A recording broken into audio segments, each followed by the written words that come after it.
time to do my review of Batman. Batman, or unofficially called Batman 89 by its fandom, is one of the two major properties that got me into Batman as a character, the other one being Batman the Animated Series.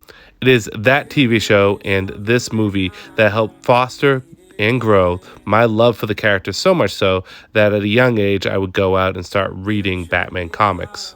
With that being said, going into this review, I'm going to try to put nostalgia aside because nostalgia can be a deadly thing, often blinding us to the truths of certain matters.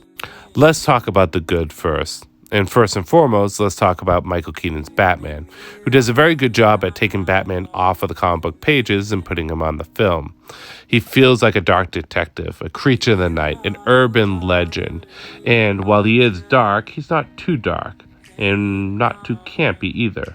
He finds the right middle ground for the character, and it's something that I appreciate.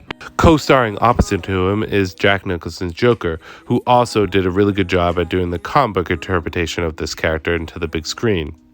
One could argue that Joaquin Phoenix and Heath Ledger did better jobs with the performances. However, when it comes down to actually adapting the comic book version of the character, I would argue that Nicholson did it the best.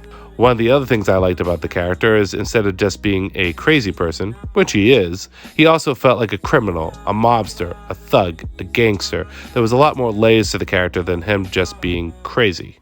Tim Burton did a great job directing this film. It's a well-paced film that never felt like it was slowing down at any point. It had drama, it had action, it had suspense, and whenever those things were done, they were done really well. In addition to that, this version of the Batmobile is my favorite version of the Batmobile so far in live action. It's beautiful, it's sleek, and it's sexy. And all the actors did a good job with their roles. Even characters like Vicky Vale, who I didn't care too much about, still put out a good performance. So kudos to the whole entire acting team on this film. On to the bad. And first and foremost is Michael Keaton's portrayal as Bruce Wayne. While he did a great job as Batman, his Bruce Wayne leaves lots to be desired. First of all, he doesn't look like Bruce Wayne at all. This isn't anything against Michael Keaton, he just doesn't look like the character. Second is that he plays Bruce Wayne off as like just a normal guy.